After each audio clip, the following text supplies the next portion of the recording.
Pace up. Learn and grow.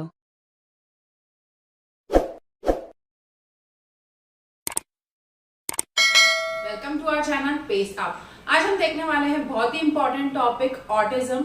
आज के समय की बहुत ही बड़ी बीमारी और बहुत ही बड़ी प्रॉब्लम, जहां पेरेंट्स वर्किंग हैं, न्यूक्लियर फैमिलीज हैं और बच्चों को देखने के लिए कोई भी नहीं है घर पर, जो सर्वेंट्स पे, मेड्स पे डिपेंड है और उनकी कैसी कैसी परेशानियां आ जाती हैं।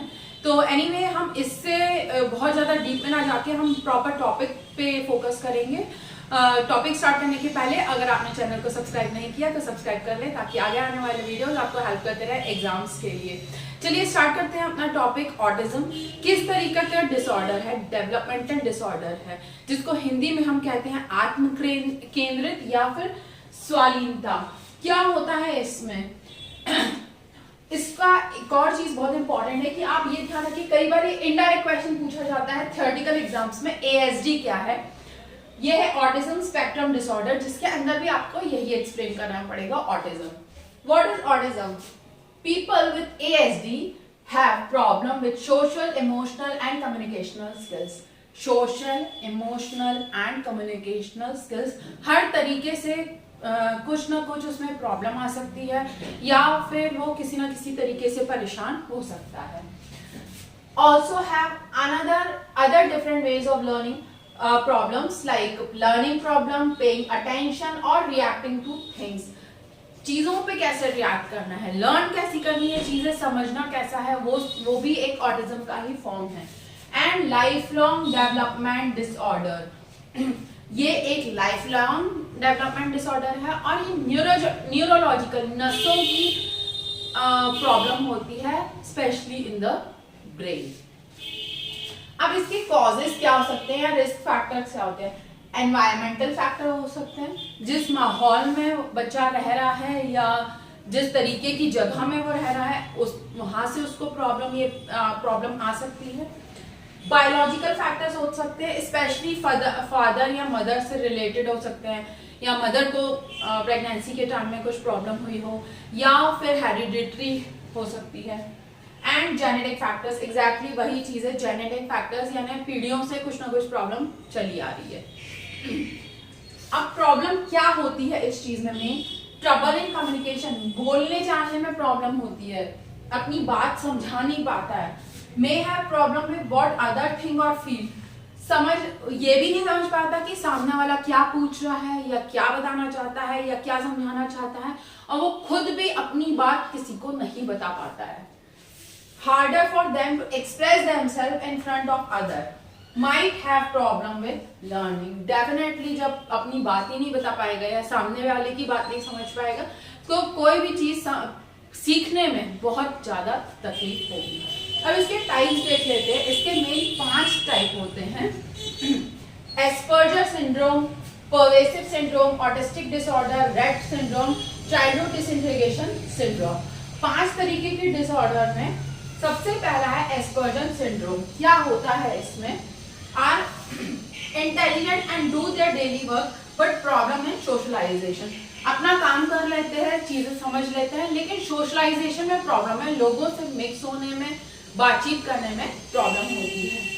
सिम्टम्स क्या हो सकते हैं? Symptoms could be poor social interaction, बातचीत नहीं करना, रिजर्व रहना, फ्यू फेशियल एक्सप्रेशन, फेस पे एक्सप्रेशन ही नहीं आते हैं, obsessive routine and limited interest, जो चीज डेली करते हैं वही करते रहते हैं, और लिमिटेड इंटरेस्ट रहते हैं उनके, कि भाई अगर चेस खेलना पसंद है, चेस तो बहुत बड़ी चीज हो गई, टीवी देखना पसंद है तो टीवी ही देखेंगे, अगर ग्राउंड में या प्ले ग्राउंड में जाके सिर्फ झूला झूलना है तो वही करेंगे, उसके अलावा वो नेक्स्ट चीज ट्राई नहीं करेंगे। परवेसिव सिंड्रोम क्या है? Delay in development like social and communication, same social, यहाँ पे भी लोगों से मिंगल हो रहे हैं, कम्युनिकेशन यानी बातचीत करने में, कंफ्यूज अबाउट वर्ल्ड अराउंड, सारी चीजों के बारे में कंफ्यूज रहते हैं कि ऐसा क्यों। लेस इमेजिनेशन, खुद इमेजिन करके समझ नहीं पाते हैं कि इससे क्या इम्पैक्ट होगा इस चीज का। मान लीजिए कोई गर्म चीज रखी है और मे भी वो टच कर ले और वो सोचेंगे ही नहीं कि इसको टच करने से उनका हाथ जल सकता है, तो लेस इमेजिनेशन। ऑटिस्टिक डिसऑर्डर क्या है? Kanner syndrome, serious type of autism, ये एक बहुत ही सीरियस टाइप का सिंड्रोम है, ऑटिज्म है। मेन इसका सिम्टम क्या है? Lack of communication and intellectual skill, communication और इंटेलेक्चुअल समझदारी वाली चीजें, सेंसिटिव टू टच, साउंड और लाइट एट इंटेंस लेवल, बहुत ज्यादा सेंसिटिव होते हैं। अगर किसी ने बहुत तेज लाइट उनके ऊपर फेंक दी या कोई बहुत तेज लोगों की बातचीत या लड़ाई होने लगी या फिर किसी ने उन्हें एकदम झटके से पकड़ लिया तो चौंक जाएंगे। Repetitive pattern of behaviour, less eye contact, same चीजें बार बार करते रहेंगे, मना करेंगे आप तो भी वो करेंगे। लेस आई कॉन्टेक्ट, आंखों से आंख मिलाकर बात नहीं करेंगे। Not responding to name and inability to communicate, अपने नाम पे भी रिस्पॉन्ड नहीं करेंगे, आप बार बार उनका नाम पुकारेंगे वो सुनेंगे ही नहीं। और इनएबिलिटी टू कम्युनिकेट, इनेबल होंगे कम्युनिकेट करने में, यानी बातचीत करने में ही उनको प्रॉब्लम होगी। Rett syndrome found in specially in girls, girls में होता है mainly. Suffer from communication impairment, लड़कियां जो डर के मारे चीजें नहीं बोल पाती हैं। Rett syndrome evident from 6 month, कहां से? 6 महीने की जब वो होती है तभी से ये प्रॉब्लम स्टार्ट हो सकती है। impairs the person the ability to move hands, teeth, grinding, mental retardedness and delayed growth, हाथ हिलाने में, दांत से चबाने में या फिर मेंटल रिटार्डनेस हो सकती है और डिलेड ग्रोथ होती है, मतलब जो चीजें बच्चा 1 साल में करता हो सकता है वो 3, 4, 5 साल में सीख पाए। चाइल्डहुड डिसइंटीग्रेशन सिंड्रोम, अब चाइल्डहुड डिसइंटीग्रेशन सिंड्रोम क्या है? Have normal development until the age of 2, age of 2 तक आप उसमें बिल्कुल कुछ नहीं समझ पाएंगे, नॉर्मल बच्चों की तरह उसकी ग्रोथ होती रहेगी, बोलना, मम्मा पापा, चलना, सोना, खाना पीना। They could lose whatever they learn after this period, 2 साल के बाद जो उन्हें सीखा है वो सब कुछ भूलने लगेंगे। Children with this order repeat same behaviour over and over, same behaviour over and over, ये पूरा सिंड्रोम में ही ऐसा होता है कि बच्चा सेम चीजें ही बार बार रिपीट करता है, नई चीजें, क्योंकि वो सीखने में समर्थ नहीं होता है। Lose self care like feeding themselves by time, even वो इतना अपने आप की चीजें भूलने लगते हैं कि वो खुद का खाना पीना और बेसिक चीजें भी करना भूल जाता है। इसके बाद सिम्टम्स क्या क्या हैं और इसका ट्रीटमेंट क्या हो सकता है, क्योंकि बीमारी है तो इलाज भी जरूर होगा। तो देखते हैं सिम्टम्स क्या क्या है। सबसे पहले लैक ऑफ आई कॉन्टैक्ट, आंखें मिलाकर बात नहीं करता है। Hypersensitive to light, touch और साउंड, हाइपर सेंसिटिव है, डर जाता है, एकदम से चौंक जाता है।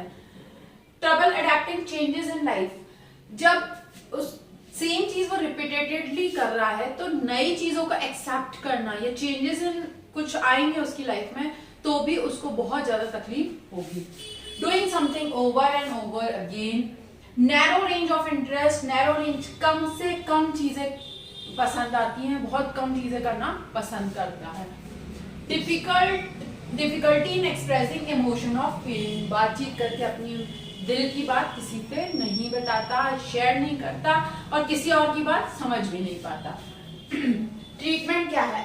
अभी तक की डेट में ऑटिज्म का परमानेंट ट्रीटमेंट क्योर कुछ भी नहीं है, लेकिन बहुत सारी थेरेपीज यूज करते हैं उसको ट्रीट करने के लिए, जिसमें पहली है बिहेवियर एंड कम्युनिकेशन थेरेपी, जिसमें बिहेवियर को देख के उससे बातचीत करके कुछ हद तक उसको सॉर्ट आउट करने की कोशिश करते हैं। सेकंड है फैमिली थेरेपी, बहुत इंपॉर्टेंट है, घर के लोग अपने बच्चे को बहुत अच्छे से समझ सकते हैं, 24 घंटा बच्चा उनके साथ है, वो उसको हेल्प कर सकते हैं। थर्ड है आपकी स्पीच थेरेपी, जो आजकल बहुत सारे डॉक्टर्स ऐसे हो गए हैं जो स्पीच थेरेपी करवाते हैं। एजुकेशन थेरेपी, जिसमें टीचर्स की मदद ली जाती है, एजुकेशन सेंटर्स होते हैं जहाँ का स्टाफ उनको इम्प्रूव करने के लिए हेल्प करता है। ऑक्यूपेशन थेरेपी, यानी किस चीज में वो अच्छा है उस चीज को और इम्प्रूव करने के लिए भी थेरेपी होती है। End of course medication, medication यानी दवाइयाँ तो जरूरी हैं हर कुछ के साथ, जिससे वो उसको और मदद मिल सके जल्दी से जल्दी इम्प्रूव होने के लिए। तो इस तरीके से अपना पूरा टॉपिक कवर होता है ऑटिज्म का। स्टिल आपको कोई डाउट हो तो आप मुझे मेल कर सकते हैं batkulshweta@gmail.com पर, या फिर आप मुझे कमेंट सेक्शन में भी कमेंट लिख सकते हैं, मैं आपकी प्रॉब्लम सॉल्व करने की जरूर कोशिश करूंगी। नेक्स्ट वीडियो तक के लिए thank you and bye bye.